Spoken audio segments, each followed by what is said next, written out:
Hello. இன்னைக்கு ரொம்ப simple ஒரு லஞ்ச் பாக்ஸ் ரெசிபி தான். நம்ம வழக்கமா செய்ற லெமன் ரைஸ்லயே ஒரு சின்ன ட்விஸ்ட் அவ்வளவுதான். இது ரொம்ப டேஸ்டா ஃபிளேவர்ஃபுல்லா இருக்கும். இது ஒரு நல்ல பொட்டேட்டோ ரோஸ்ட், எக் மசாலா இல்ல வத்தல் கூட சர்வ் பண்ணுங்க. ரொம்ப நல்லா இருக்கும். கண்டிப்பா ட்ரை பண்ணிட்டு சொல்லுங்க. இதுக்கு ஒரு சிம்பிள் மசாலா ரெடி பண்ணிக்கலாம். கொஞ்சமா கொத்தமல்லி, ஒரு 3 பச்சை மிளகா, 2 டேபிள் ஸ்பூன் துருவின தேங்காய், 1 டீஸ்பூன் சீரகம். இது எல்லாத்தையும் மிக்ஸில பல்ஸ் மோட்ல கொரகொரப்பா அரைச்சுக்கோங்க. தண்ணி சேர்க்க வேண்டாம். இப்ப ஒரு பான்ல 2 டேபிள் ஸ்பூன் நெய் சேர்த்து, கடுகு, உளுத்தம்பருப்பு, கடலைப்பருப்பு சேர்த்து தாளிச்சுக்கோங்க. நல்ல தாராளமா முந்திரி பருப்பு, வேர்க்கடலை சேர்த்துக்கோங்க. அப்பதான் நல்லா ரிச்சா இருக்கும். இப்ப இது பொன்னிறமா வர வரைக்கும் வதக்கிக்கோங்க.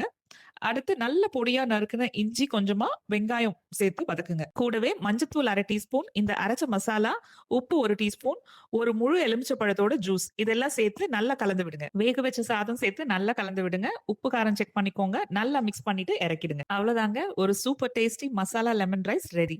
இது செம சிம்பிள் டிஃபன் பாக்ஸ் ரெசிபி. ரெசிபிய சேவ் பண்ணிக்கோங்க. கண்டிப்பா ட்ரை பண்ணிட்டு சொல்லுங்க.